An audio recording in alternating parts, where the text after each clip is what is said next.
నారాయణరావు పటేల్ మీడియాతో మాట్లాడుతూ ఈరోజు నాకు కలెక్టర్ గారు ఫోన్ చేసి మాట్లాడారు.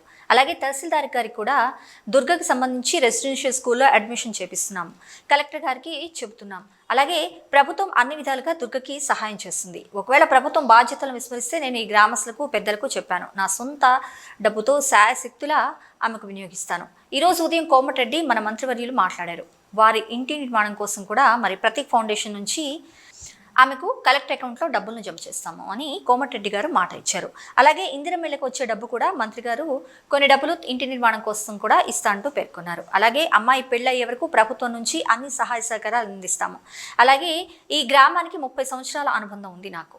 ఒకవేళ ఇంకా ఏమైనా లోటు ఉంటే అది కూడా నేను సొంతంగా ఖచ్చితంగా సొంత డబ్బుతో సహాయపడతానంటూ పేర్కొన్నారు.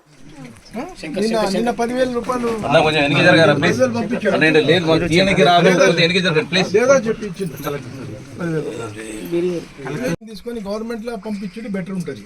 అంటే గవర్నమెంట్ అన్ని బాధ్యతలు తీసుకుంటుంది. ఇప్పుడు విహెచ్పి వాళ్ళు కూడా వచ్చింది కదా, మేము తీసుకుంటామని.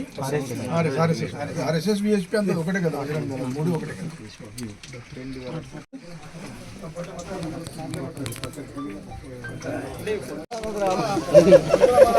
కోమటిరెడ్డి వెంకటరెడ్డి ₹1,00,000 ఇస్తే ఇల్లు కూడా కోమటిరెడ్డి వెంకటరెడ్డి మా ఎంఆర్ తోటి ₹1,00,000 అందరూ ఏం చేయమని చేసి